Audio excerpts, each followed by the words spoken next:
मंगला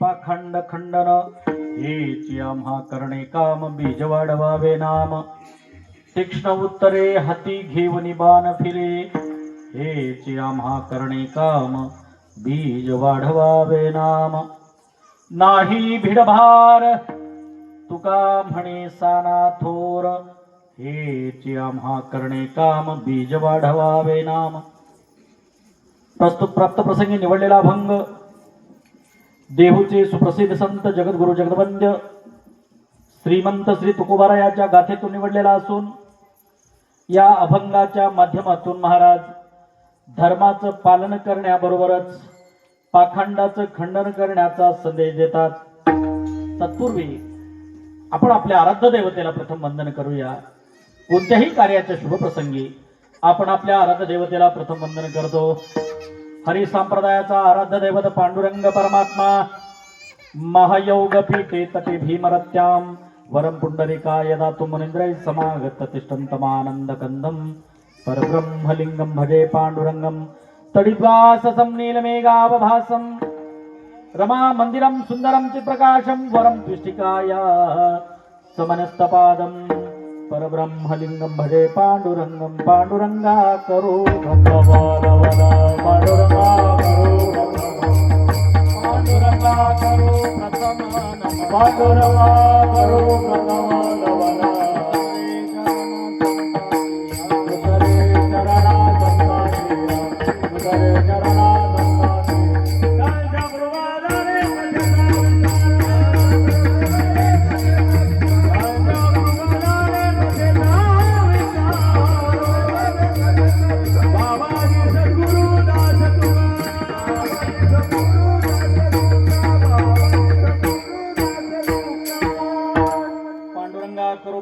दुसरे चरण संतांची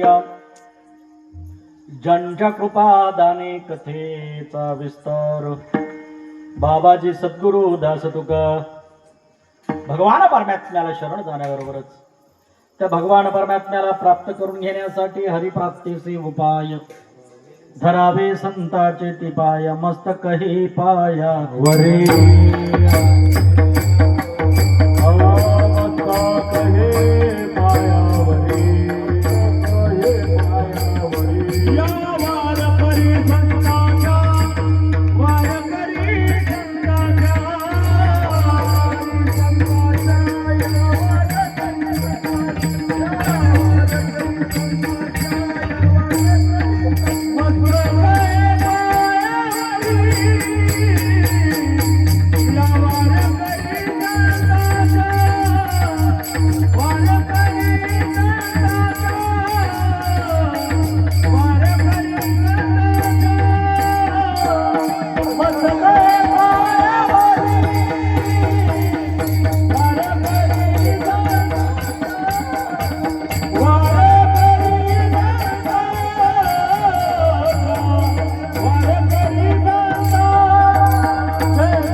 वारकरी साधू संतांचं एवढं मोठं उपकार आपल्यावरती आहे।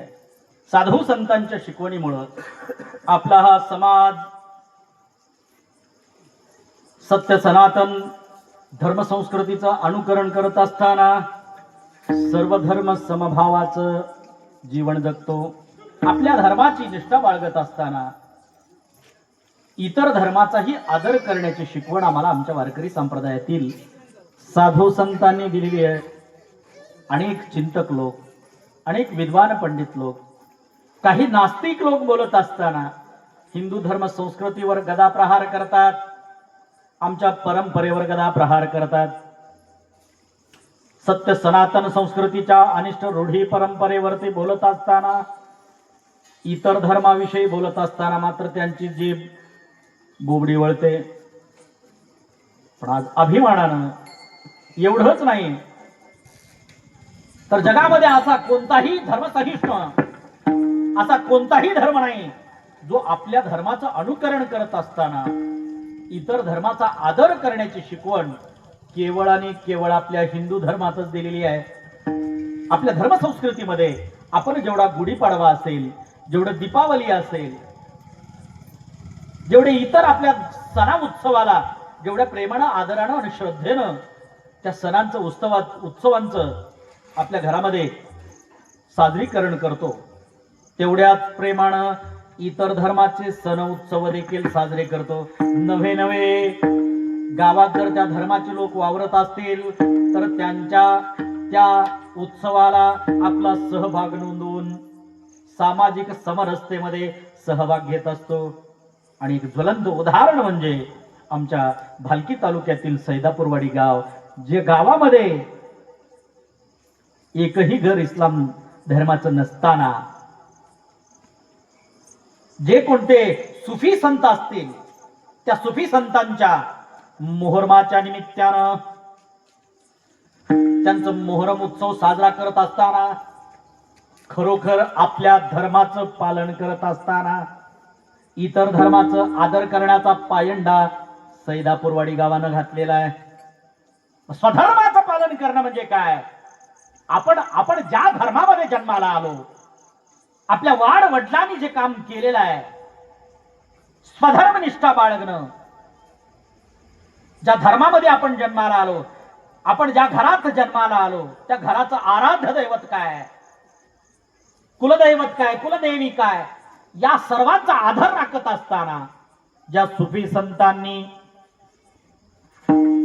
आता त्यांच्याविषयी अधिकची माहिती माझ्याकडे मला मिळणार नाही, पण करबला म्हणतात काही जण या उत्सवाला दुखवटा साजरा देखील करतात.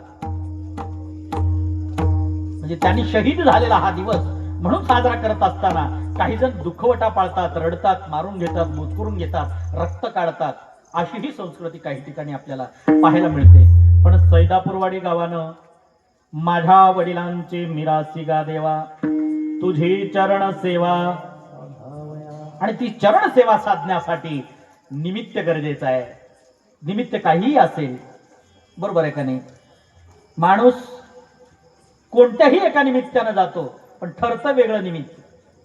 पण काहीही कार्य करत असताना, भगवंताचं नामचिंतन घेत असताना देखील निमित्त शोधावं. निमित्त नाही मिळालं तरी बैसली या ठाई म्हणता राम राम, काय होय श्रम ऐसे सांगा.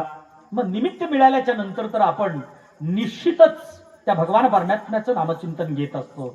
मग मोहरमाच्या निमित्तानं मोहरम सण म्हटल्याच्या नंतर आपल्या डोळ्यासमोर चित्र येतं ते धुला खेळणं असेल. काहीतरी एक गार करतात, त्या गारीच्या भोवताली सगळेजण हातामध्ये काठी घेऊन, मग त्या ठिकाणी भरपूर अशा हलग्या वाजतात, बरोबर आहे का नाही? आता पावसाळा सुरू व्हायला आणि मोहरम यायला, मग जरा जरा पाऊस पडला की मग पूर्वी कातड्याच्या हलग्या असायच्या, मग काही जण त्या ठिकाणी जाळ शेकोटी करायचे. आणि शेकोटी म्हणलं की वेगवेगळे लोक तिथं शेकायला यायचे. आता सांगायची गरज नको कोण कोण येतात, बरोबर आहे का नाही? मग तिथंच हौशे गौशे नवशे हा शब्द कुठून आला असेल तर मोहरमापासूनच आला का काय मला वाटतं.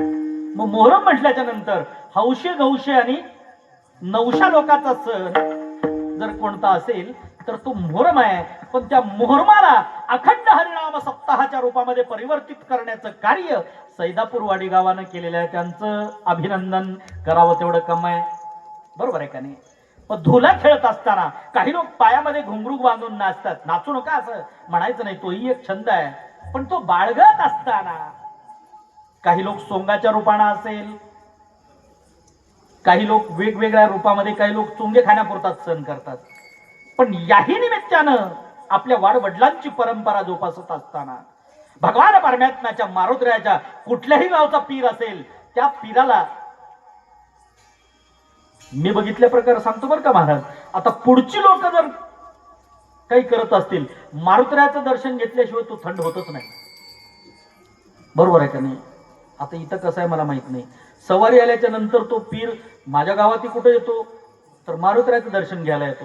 मग त्या गावाचं खरं ग्रामदैवत जर कोणता असेल तर प्रत्येक गावाचं ग्रामदैवत तो रक्षक, त्या गावाचा सुख करता, त्या गावाचा दुःख हरता, त्या गावाची सर्व इडापिडा दूर करणारा ग्रामदैवत जर कोण राहतं तर त्या गावातला बजरंगबली मारुतीराय, अष्टसिद्धी नवनिधी के दाता.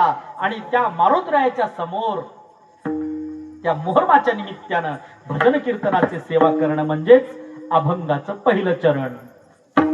धर्माचे पालन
पाखंड खंडन. कोणीही आपापल्या धर्माचं पालन केलं पाहिजे. आता काही लोक म्हणतात आमच्या लोकांना जे धर्म संस्कृतीचं पालन करतात त्यांना कट्टरपंथी असं संबोधतात, त्यांना जातीवादी असं संबोधतात, त्यांना इतर धर्माच्या विरोधक असं समजतात. मी तर म्हणतो हिंदू धर्मा इतका सत्य सनातन आणि हिंदू धर्मा इतका इतर धर्माचा पुरस्कार करणारा आणि इतर धर्मावरती अन्याय न करणारा कोण्याही जीवाची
याती भलत्या नारीनर.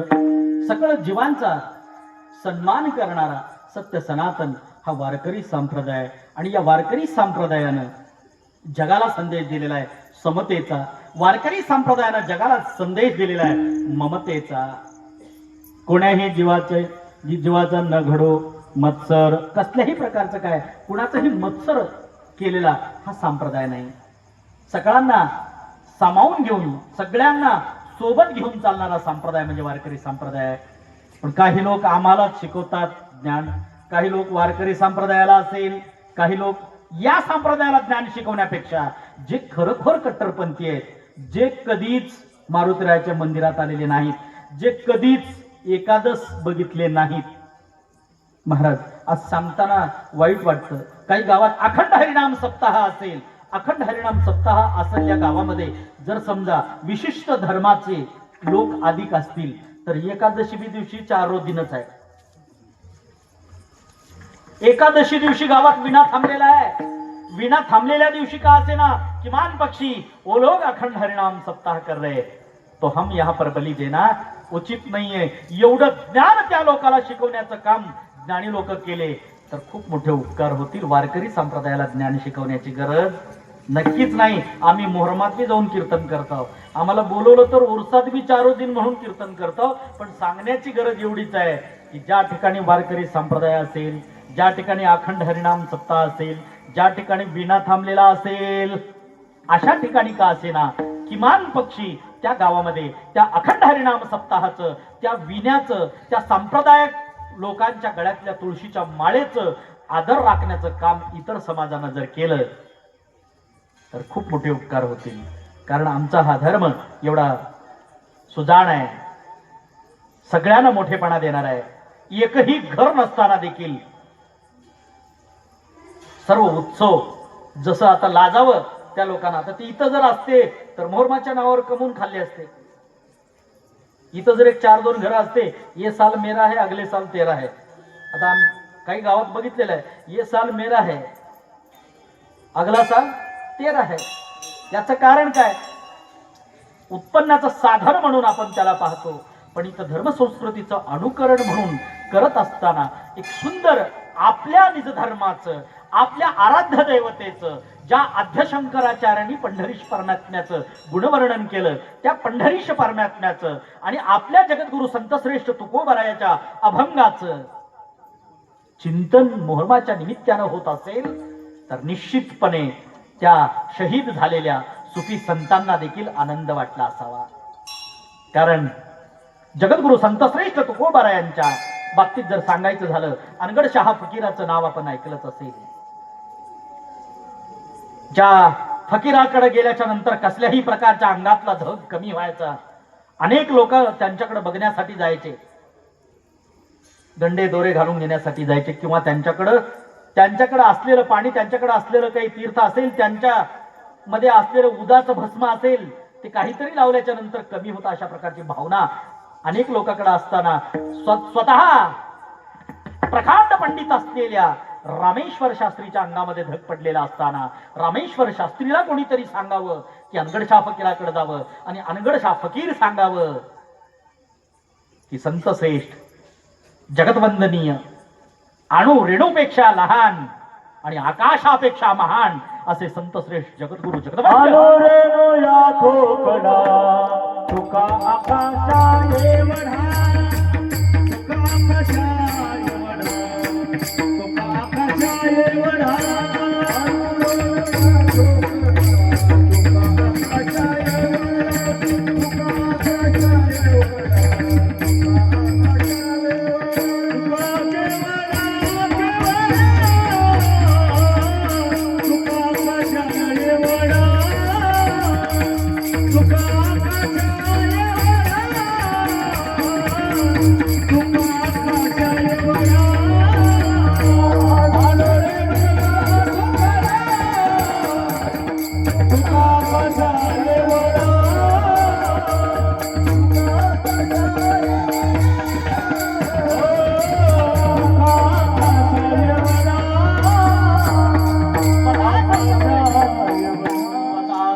आपल्या स्वतःच्या बाबतीमध्ये बोलत असताना मी अणु रेणूपेक्षा लहान आहे आणि आकाशापेक्षा महान आहे याचा अर्थ अभिमानानं सांगत नाहीत. आकाशापेक्षा महान याचा अर्थ कोणीही कितीही अनेक यातना केल्या, कितीही कष्ट दिलं तर त्याच्या विषयी देखील मनामध्ये उदात्त अशा प्रकारचा भाव स्वतःच्या मनामध्ये बाळगणं, क्षमाभाव बाळगणं, बरोबर आहे का नाही?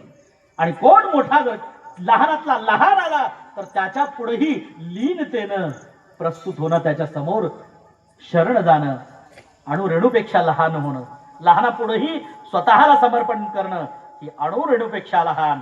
आणि कितीही कठीण प्रसंगामध्ये देखील, कितीही राग आलेला असताना देखील, कितीही कष्ट दिलेल्या व्यक्तीविषयी देखील तो व्यक्ती आपल्यापर्यंत जर आला तर मन मोठं करून त्याला क्षमा करणं, हा भाव जगद्गुरु संतश्रेष्ठ तुकोबरायांकडे होता. आणि त्या अनगडशाह फकीर सांगतात कि आपको अगर समाधान चाहिए, आपको अगर तसल्ली चाहिए तो संत श्रेष्ठ जगद्गुरु जगदवंद्य श्रीमंत श्री तुकाराम महाराज जी के पास जाइए. उनके चरण पकड़ने से निश्चित तौर पर आपको आपके देह में शांति आएगी. आणि रामेश्वर शास्त्री तुकिता तुलनेसी ब्रह्म तुकासी आले आणि म्हणून रामेश्वर चरणी मस्तक ठेविले. आणि रामेश्वर शास्त्री त्या ठिकाणी जगद्गुरु तुकोबारायांच्या चरणावरती लीन होतात आणि क्षणार्धामध्ये रामेश्वर शास्त्रीच्या अंगातला दाह कमी व्हायला लागतो. एवढं मोठं सामर्थ्य जगद्गुरु जगदवंद्य श्रीमंत श्री तुकोबारायांचं आहे. आणि म्हणून आपल्या निजधर्माचं पालन करणं म्हणजे भजन कीर्तनाची पर्वणी ठेवणं, धर्माचे पालन झालं. आणि पाखंडाचं खंडन म्हणजे केवळ असलेल्या अनिष्ट रूढी परंपरेचं अनुकरण न करता, काहीतरी कापाकापी न करता जपाजपी करणं. बरोबर आहे का नाही? लागोनिया पाया विनवितो तुम्हाला करटाळी बोला मुखी नाम. आपल्या वाडवडिलांनी आपल्याला पाया पडून सांगितलेलं असताना आपण जर त्यांचं ऐकलं नाही तर त्यांच्या इतके पापी आपणच होऊ ना. मग एवढं सांगितल्याच्या नंतर त्यांच्या शब्दाचं अनुकरण करून भजनाची पर्वणी आणि कीर्तनाची पर्वणी गावातील गावकरी मंडळींना उपलब्ध करून देणं म्हणजे धर्माचं पालन आहे. आणि त्याचबरोबर या अनिष्ट रूढी परंपरेला बगल देऊन चांगल्या गोष्टीचं अनुकरण करणं, सात्विक कार्यक्रमाचं आयोजन करणं. कीर्तन म्हटल्याच्या नंतर मग बाकीच्या सगळ्या गोष्टी आपसुकच बाजूला गेल्या. बरोबर आहे का नाही? मग या बाजूला गेलेल्या गोष्टी कोणत्या म्हणजे खरोखरच त्या ठिकाणी पाखंडाचं खंडन झालेलं आहे. बरोबर आहे का नाही? मग आता हे एवढं सगळं झालं, हे झाल्याच्या नंतर नेमकं आपल्याला करायचं काय हा प्रश्न प्रत्येक माणसाला पडतो. करायचं काय हा प्रश्न पडल्याच्या नंतर त्याचं उत्तर जगद्गुरु तुकोबाराय अभंगाच्या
बीज वाढवावे नाम, हेच या शब्दावर जोर देतात. अजून अनेक काम असं म्हणलेले नाही. हेच म्हणजे विशेष अशा प्रकारचा जोर देऊन हेची. बरोबर आहे का नाही? मग आता कोणतं काम आहे ते काम म्हणजे बीज वाढवावे नाम. आपल्याकडे धान्याच्या राशी झाल्याच्या नंतर आपण काय करतो? पुढच्या वर्षी सरकारचं बी येई नका जाई नका, पण काय करतो? पुढचा वर्ष कसा की काय नाही की बियासाठी आपण राखून ठेवतो का नाही? शेतकऱ्याची ही परंपरा आहे. बीज राखून कसं ठेवावं हे शेतकऱ्याकडून शिकावं. ही वाडवडिलांची आपली परंपरा आहे. जर सगळेच ज्वारी आपण जर दळून खाल्ले, सगळेच सोयाबीन जर विकून खाल्ले, सगळ्याच मुगा उडदाच्या राशी जर विकून खाल्ल्या तर पुढच्या वर्षी काय गाजरपाला पेरायचा का? सरकारनं बी दिलंच नाही तर पेरायचं काय हा सगळ्यात मोठा प्रश्न पडतो. म्हणून हेची शब्द आहे. पण वाडवडिलांपासून पूर्वीपासून आपल्या परंपरा आहेत. घरामध्ये कणगी असायच्या. कणगी कशासाठी असायच्या? धान्य ठेवायचं. ज्वारी म्हणजे ते खाण्याची ज्वारी, सलदी असायच्या, लिपणं लावून ठेवायचे. बरोबर आहे का नाही माय? आता हे पुढच्या पिढीला कळणार होय माय? पुढच्या पिढीला कळणार नाही. आता पाकिटातलं बी आणलेल्या पिढीला कळणार नाही. पूर्वीच्या काळामध्ये ज्यांनी आपल्या राखामध्ये, लिंबाच्या पाल्यामध्ये बिये ठेवायचे, ही पूर्वीची कल्पना, पूर्वीची उगवण क्षमता. पूर्वीचं बीज संरक्षण क्षमता होती का नाही त्यांच्याकडं? पूर्वीही त्यांच्याकडे विज्ञान होतं का नाही? आता अज्ञान वाढायला लागलं. विज्ञानाचं अनुकरण करत असताना देखील बऱ्याच जणाला, ज्यांनी ठेवलं असेल किमान पक्षी नाही, ते 2 पोते विकून का असणार 4 पाकिट आणता येते का? एवढं ज्ञान अज्ञानी शेतकऱ्याला देखील, म्हणजे अक्षर ज्ञान नसलेल्या शेतकऱ्याला देखील राहतं. मग संतश्रेष्ठ जगद्गुरु तुकोबार आहे, स्वतः कुणबी आहेत, कुणबी असल्याचा दाखला देतात. तेही शेतकरी आहेत, कष्टकरी आहेत. मग ते बीजारोपण, त्या बियाला आपण जेवढं महत्व देतो तेवढंच नामधारकाच्या बीजालाही देतात. म्हणजे ही पुढची परंपरा भजन कीर्तन नामचिंतन करण्याची, हा वसा. आजोबाच्या गळ्यातली तुळशीची माळ मुलाच्या गळ्यात गेली पाहिजे, मुलाच्या गळ्यातली माळ नातवाच्या गळ्यात आली पाहिजे. बरोबर आहे का नाही? आता याच्या गळ्यात तुळशीची माळ आपण बघितली, बरोबर आहे, आनंदाची गोष्ट आहे. या वयातल्या लहान मुलांच्या गळ्यामध्ये कंठी मिरवा तुळशी आणि व्रत करा एकादशी. आता हे कोण आहे? हे रास आहे, इंचोरे मामा कनिस आहे. आता हे कोण आहे? हे बीज आहे, हे पुढचं बीज आहे. मग ह्या बीजाचं जपणूक करणं महत्वाचं आहे. हेच आम्हा करणे काम, बीज वाढवावे नाम. मग नामधारकाचं बीज वाढवा असं म्हणताय, बरोबर आहे का नाही? भजन करणाऱ्याची संख्या वाढवा. म्हणजे आता भविष्यामध्ये म्हातारे झालेले भजनकरी गेले, आता यांनी सगळ्या गावाला गुलाल घातला, यांच्या आधी मेलेल्या सगळ्यांच्या पुण्यतिथ्या केल्या. आता यांचं नाव घेतलं तर रागेल, समजा माझंच घेतो.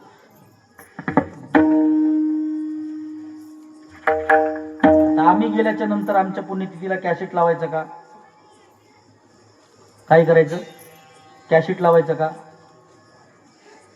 जर आम्ही पुढच्या पिढीला नामधारकाचं बीजारोपण केलं, आम्ही पुढच्या पिढीला नामाचा वसा दिलो, आम्ही पुढच्या पिढीला त्यांच्या गळ्यामध्ये तुळशी माळ घालण्यासाठी परावर्तित केलो, आम्ही पुढच्या पिढीला भजन करण्यासाठी परावर्तित केलो, पुढच्या पिढीला वारी करण्यासाठी परावर्तित जर केलो, तर निश्चितपणे पुढची पिढी देखील नामचिंतन घेत राहील. नामधारकाचं बीज म्हणजे पुढच्या नव्या पिढीला भजन शिकवणं, पुढच्या नव्या पिढीला संस्कृतीचं अनुकरण करायला लावणं म्हणजे नामधारकाचं बीज आहे. विठ्ठल विठ्ठल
पाखंड खंडन हेच आम्हा करणे काम, बीज वाढवावे नाम.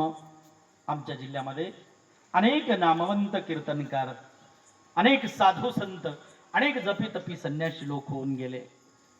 वारकरी संप्रदायाला खूप मोठी परंपरा आहे आणि त्या परंपरेमध्ये महाराष्ट्राला लाजवेल अशा प्रकारची परंपरा माझ्या बिदर जिल्ह्याला आहे. या बिदर जिल्ह्यामध्ये देखील अनेक साधू संत होऊन गेले. आज सांगताना अत्यंत दुःख वाटतंय.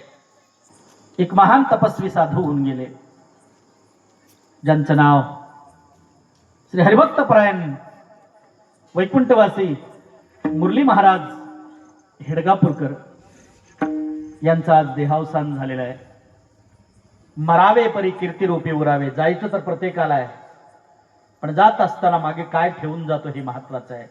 असंख्य अशा प्रकारचा शिष्य परिवार, असंख्य अशा प्रकारचा वारकरी भक्त परिवार मागे ठेवून सगळ्यांच्या डोळ्यामध्ये अश्रू देऊन आज भावपूर्ण निरोप घेत या इहलोकीचा देह टाकून वैकुंठ गमनाला गेलेले हरिभक्त परायण वैकुंठवासी मुरली महाराज हेडगापूरकर यांना आपण सर्वांनी भावपूर्ण श्रद्धांजली अर्पित करायचं आहे. आपण सर्वांनी मिळून ज्या महाराजांनी आमच्यासारख्या असंख्य नवतरुणांना प्रोत्साहित केलं, प्रेरित केलं, आज सांगावं असं वाटतंय. आज मी त्यांना भेटायला गेलो होतो, मी आणि आमचा हनुमंत मेलवाडे. मला कळालं की इथल्या अखंड हरिनाम सप्ताहामध्ये वाजवायला आणि गायला कोण आहे. विचारल्याच्या नंतर सुनील महाराज आणि आमचे सोपान महाराज जानापुरे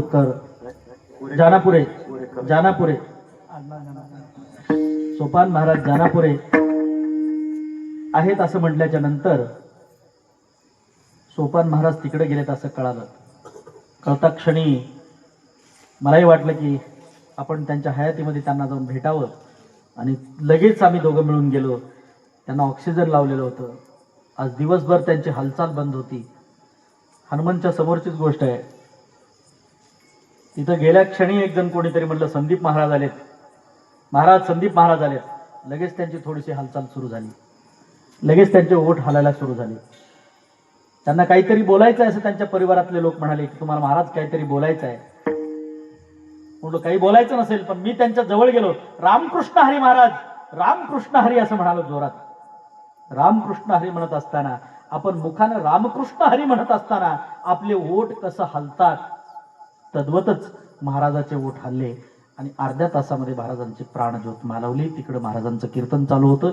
मी इकडं महाराजाला भेटलो. थोड्या वेळातच आम्ही तिथून सरळ इथं आलो. काल कळालं की इथं 7 वाजता कीर्तन करायचं म्हणल्यामुळं मग लवकर सांगत असताना आम्ही म्हणजे बीज आहोत आणि महाराज म्हणजे कणीस आहेत. आम्हाला त्यांच्या पश्चात असंख्य असे हजारो नवतरुण जे महाराज एका ठिकाणी नाही, आपल्या स्वतःच्या जन्मभूमी हेडगापूर पुरतं सीमित राहिले नाहीत. महाराज नैमिषारण्याला जाऊन सप्ताह करायचे, महाराज काशीला जाऊन सप्ताह करायचे, महाराज रामेश्वरमला जाऊन सप्ताह करायचे, महाराज तीर्थक्षेत्रामध्ये जाऊन शिर्डी असेल, त्र्यंबकेश्वर असेल, अशा विविध तीर्थक्षेत्राच्या ठिकाणी असंख्य गावातील नवतरुणांना सोबत घेऊन जाऊन त्यांना भक्तीसाठी प्रोत्साहित करायचे. आणि हे म्हणजे नामधारकाचं बीज. त्यांच्या पश्चात असंख्य नवतरुण, 1-2 नाही, लाखोचा जनसागर जो भक्तिमय वातावरणामध्ये भगवान परमात्म्याचं नामचिंतन घेत त्या विवेक आश्रमामध्ये येत जात राहील. अशा प्रकारची सोय हरिभक्त परायण वैकुंठवासी मुरली महाराज हेडगापूरकर यांनी करून ठेवलेली आहे. बीज वाढवावे नाम म्हणजे ते. आज त्या पवित्र आत्म्याच्या अंत्यविधी उद्या सकाळी 10 वाजता आहे. जर कोणाला त्या महान विभूतीच्या अंत्ययात्रेत सहभागी व्हायचा असेल तर आपण जाऊ शकता.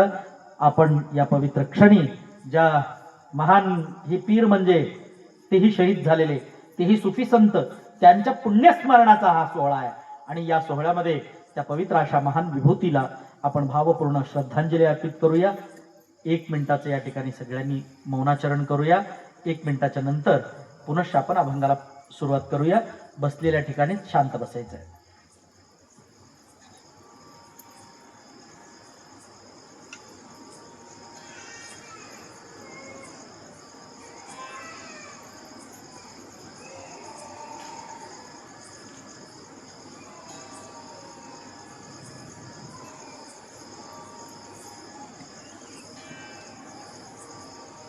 ओम शांती शांती शांती. म्हणून धर्मसंस्कृतीच्या बाबतीमध्ये बोलत असताना महाराज कधी कधी प्रखर असायचे. हरिभक्त परायण वैकुंठवासी मुरली महाराज देखील बोलत असताना आपल्या निजधर्माचं पालन करण्याबरोबरच कोण जर आपल्या धर्माला आडवं येत असेल, कोण आपल्या धर्माविषयीची विटंबना करत असेल, कोण आपल्या धर्माच्या विरोधात बोलत असेल, तर अशा वेळी आपण कसं बोललं पाहिजे ही अभंगाच्या 3ऱ्या चरणात. तीक्ष्ण उतरे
ज्यावेळी धर्मावर संकट येईल, कोण धर्माच्या अडवण्याचा प्रयास करेल, कोणी आपल्या धर्माची विटंबना करण्याचा प्रयास करेल, तर अशा वेळी गुळगुळीत नाही बोलायचं, हातचं ठेवून बोलायचं नाही, त्यावेळेस प्रखर तीक्ष्ण शब्दामध्ये उत्तर द्यायचं.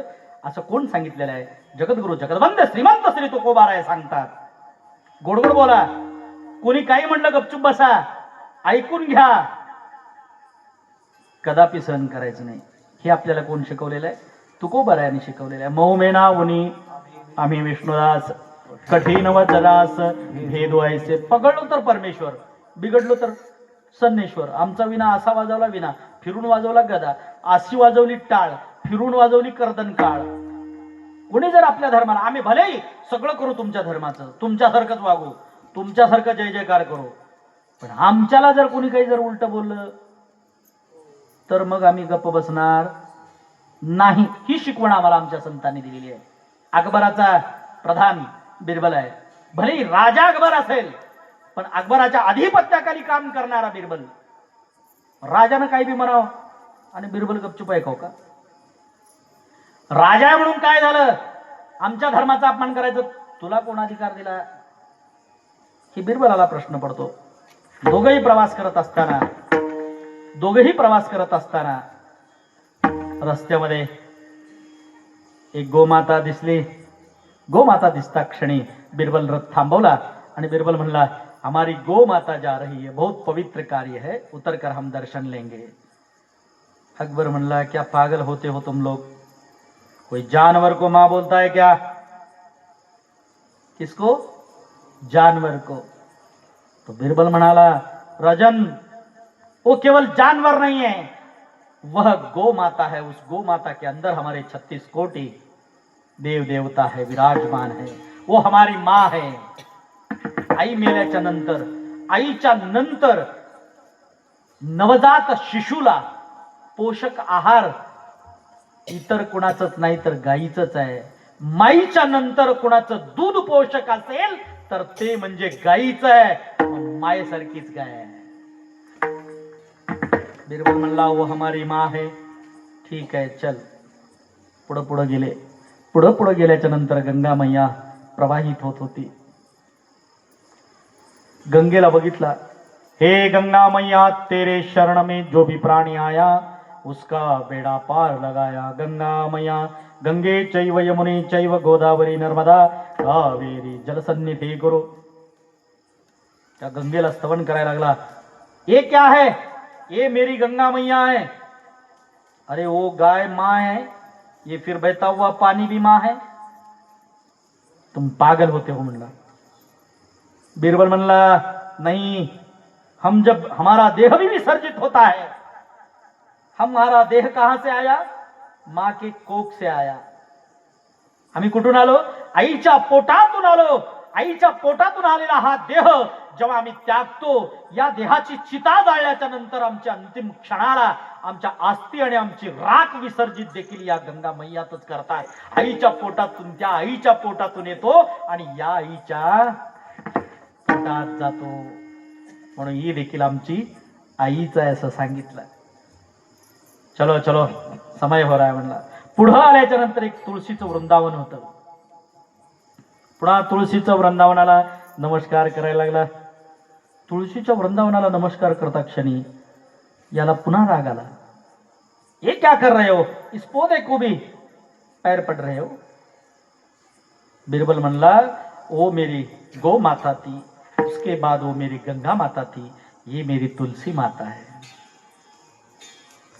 इसका भी मैं दर्शन लेता हूं. त्याला आला राग. तुम तो मूर्ख होते हो, कोई 3 माएं होती है क्या? त्याने म्हणलं आपके पास तो बहुत बहुत माए होती है, ये हमारी अलग अलग माए हैं जो हमारा श्रद्धा का केंद्र स्थान है. आता ह्याला पागल म्हणल्याचा राग आला. मला एकट्याला पागल म्हणलं असता चाललं असतं, तर माझ्या सगळ्याच बांधवाला हा पागल म्हणतोय, सोडायचं नाही, याला उत्तर द्यायचं. म्हणला राजा असला तर बघू द्या. राजाला ही तीक्ष्ण उत्तरे, हाती घेऊनी बाण फिरे, तीक्ष्ण उत्तर द्यायलाच पाहिजे. आता ह्याला कडक शब्दात उत्तर द्यायचं म्हणला. पुढं पुढं पुढं पुढं आला. एक बोरीचं झाड होतं. बोरीच्या झाडावर एक वाकडं तिकडं येल गेलतं. त्या येलाला सुंदर सुंदर शेंगा लागल, त्या चिंचासारख्या, आणि त्या शेंगाला बारीक बारीक बारीक काटे होते. त्याला काय म्हणतात इकडं? चुरचुरी. त्याला बघितला. महाराज रुको, यहां भी दर्शन लेना है म्हणला. आता त्याला म्हणलं आता हे 3 माय होती, ही 4थी भी मायच आहे. ये भी माँ है क्या म्हणला. ये माँ नहीं, ये बाप है म्हणला. त्याला आलं राग. कुणाला? कुणाला? अकबराला. अकबर रागा रागाने म्हणला, वो 3 माँ थी बोलकर छोड़ दिया, 3 माँ थी बोलकर छोड़ दिया, अब तेरे बाप को छोडूंगा नहीं. उतरला. उतरता क्षणी अजून त्याला रागाला आणावं म्हणून ह्यानं का म्हणला, देखो मेरा बाप बहुत खतरनाक है, मैं पहले ही बोल रहा हूं, मैं पहले ही बोल रहा हूं, मेरा बाप बहुत खतरनाक है, उसके नाम को नहीं जाना. कितना भी बड़ा व्यक्ति हो, वो राजा हो या रंक हो, गरीब हो या अमीर हो, पटेल हो या पटवारी हो, वारकरी हो या धारकरी हो, कोई उसके नाम को अगर जाएगा छोडेगा नहीं. आता ह्याला अजून राग आलं.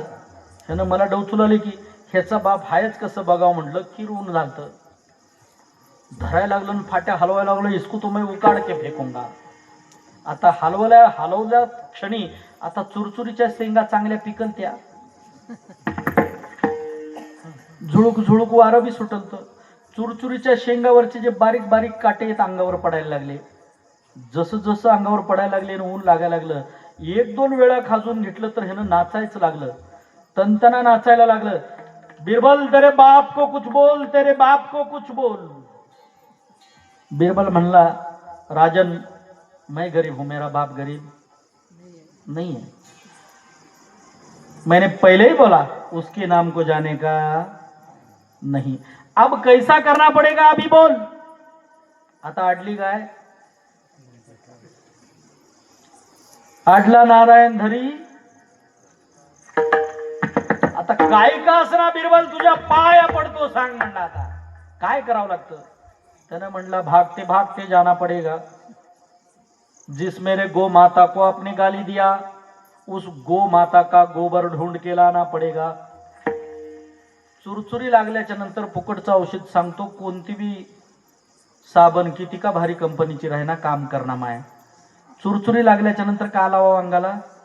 काय लावा जरा जोरात सांगा? शेण. म्हशीचं लावणे बरं, गाईचं लावा. बरोबर आहे का नाही? भागते भागते जाना पड़ेगा, मेरे गो माता का गोबर लेकर आना पड़ेगा, आंग भर के लीप लेना पड़ेगा. आंग भरून लावून घ्या, काटे जातील. और क्या करना पड़ेगा? पळत पळत गेला, गाईचं शेण घेतला, अंगभर लावून घेतला. अब क्या करना पड़ेगा? भागते भागते जाना पड़ेगा. मेरे गंगा मैया को आपने गाली दिया था, ठंडे ठंडे पानी से नहाना पड़ेगा. और गाना आए ना आए, क्या गाना पड़ेगा? गंगे चैव यमुने चैव गोदावरी नर्मदा कावेरी जल सन्निधि कुरु. हे गंगा मैया, तेरे शरण में जो भी प्राणी आया उसका बेड़ा पार लगाया. गंगा मैया क्षमा मागना पड़ेगा. आता अंग भरून शेण लावून घेतला, पळत पळत गेला, गंगेमध्ये गेला. गंगे चैव यमुने चैव म्हणायला लागला. थंड पाण्यानं आंघोळ केला. चुरचुरी लागल्याच्या नंतर गरम पाण्यानं आंघोळ करावं का थंडगार पाण्यानं आंघोळ करावं? बरोबर आहे का नाही? सगळं माहित आहे. लागली आहे चुरचुरी कुणाकुणाला. शेतकऱ्याला सांगावं लागणार, माझ्या सहित तुम्हाला सगळ्याला लागली आहे. म्हणजे आपण शेत लागली आहे याचा अर्थ आपण शेतकरी आहोत. आपण शेतामध्ये कमीत कमी उन्हाळ्यात वर्षाला बंधारा जाळा का असे ना शेतात जातोच. त्यामुळे आपल्याला आलेला अनुभव आहे. म्हणून चुरचुरी लागली म्हणून गरम पाण्यानं हातपाय धुवू नये, थंडगार पाण्यानं धुवाव. गंगेचं जाऊन स्नान केला. अब क्या करना पड़ेगा? अब भागते भागते तुलसी माता के पास जाना पड़ेगा और उसके 5 प्रदक्षिणा लेना पड़ेगा और उसका दर्शन लेकर के उस तुलसी माता का एक पत्ता तोडना पड़ेगा, अपने श्रीमुख में रखना पड़ेगा. तुळशी हे शीतल आहे. कसलंही ज्वर आलं, कितीही ताप आली, उन्हाळ्यामध्ये झळा जरी लागल्या, तुळशीच्या मंजुळाची बिया पाण्यामध्ये भिजवल्या आणि त्याची खीर जर पाजली तर कसलाही उष्माघात कमी करण्याची शक्ती तुळशीच्या बियामध्ये आहे आणि कसलाही ज्वर कमी करण्याची शक्ती तुळशीच्या पानामध्ये आहे. म्हणून अंगणामध्ये तुळस ही केवळ भक्तीसाठीच नाही, वातावरण निर्मितीसाठी, वातावरण शुद्धीकरणासाठी देखील आपल्या अंगणातली तुळस ही काम करते. बरोबर आहे का नाही? ती अंगण, घरची कळा काय सांगते? तुळशीचं वृंदावन सांगते. घरी गेल्या गेल्या म्हणून हे पळत पळत गेला. अब यहां से कभी भी आपके धर्म के बारे में मैं गलत नहीं बोलूंगा, आपके संस्कृति के बारे में गलत नहीं बोलूंगा, कभी भी गौ माता का अपमान नहीं करूंगा, कभी भी तुलसी माता का अपमान नहीं करूंगा, कभी भी गंगा मैया का अपमान नहीं करूंगा. हे कसं शक्य झालं?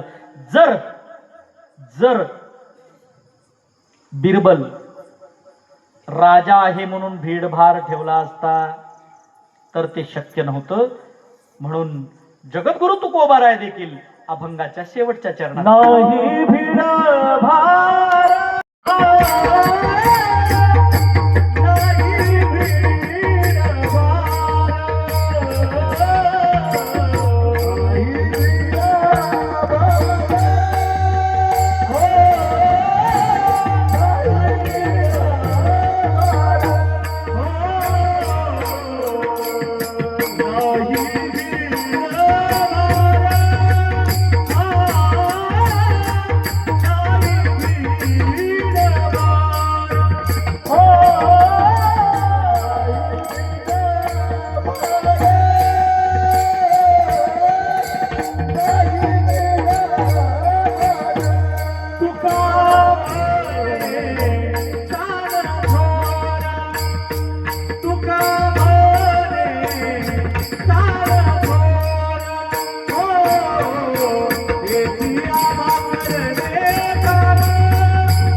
नाही भिडभार तुका म्हणी साना थोर.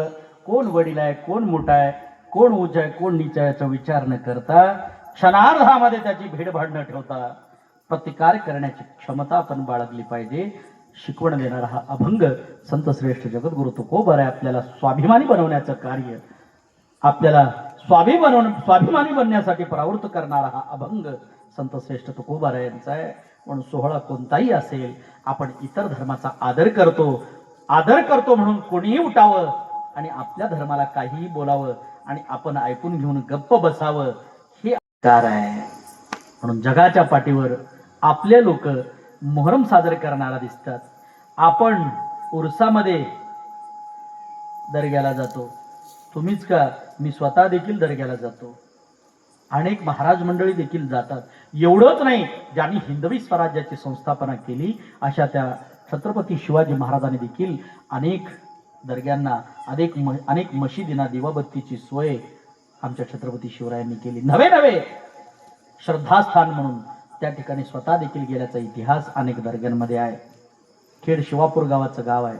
खेड शिवापूर नावाचं, पुण्याहून कात्रजच्या पुढे घाटाच्या पलीकडे जर गेलं तर तिथं छत्रपती शिवाजी महाराजांचा जय जयकार त्या दर्ग्यामध्ये इस्लामचे लोक देखील करतात. याचं कारण तिथल्या लोकांना दिवाबत्तीची सोय बरोबरच तिथं त्याची व्यवस्था करणाऱ्या लोकांची व्यवस्था देखील छत्रपती शिवरायांनी केली होती. म्हणून माझा शिवराय असेल किंवा आमचे साधू संत असतील, सगळ्यांनीच इतर धर्माचा आदर केला आहे.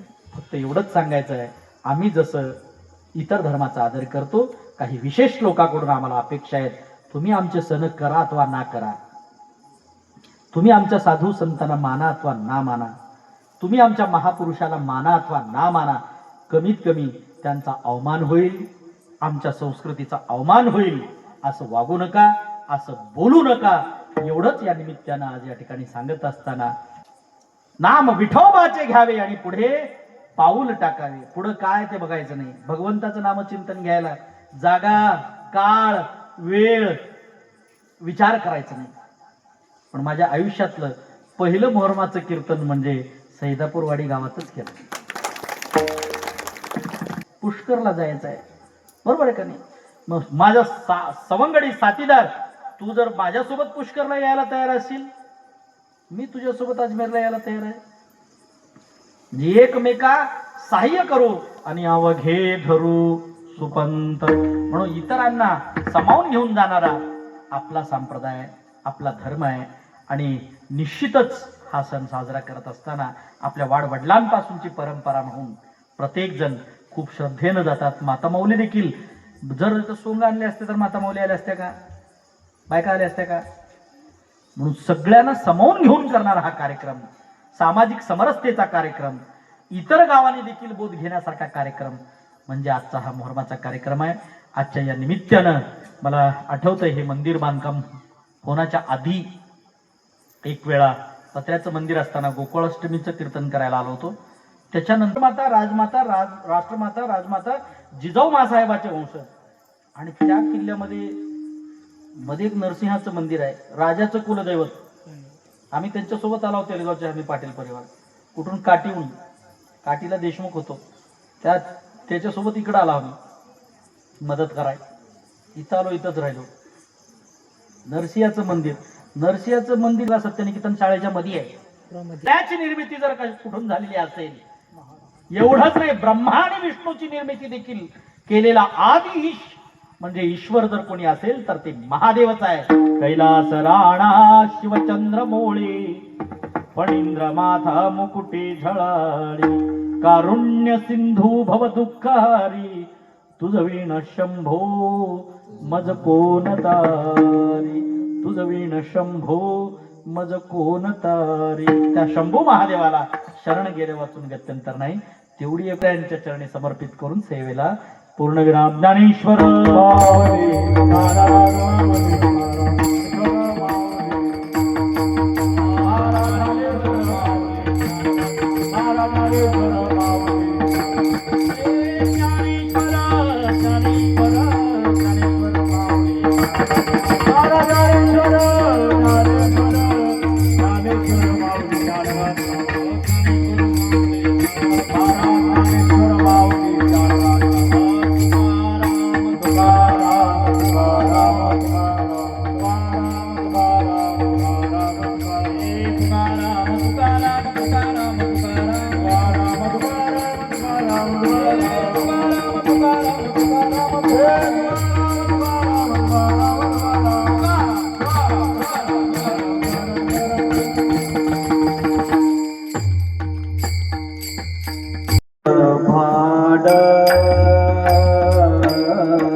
विठ्ठल जय जय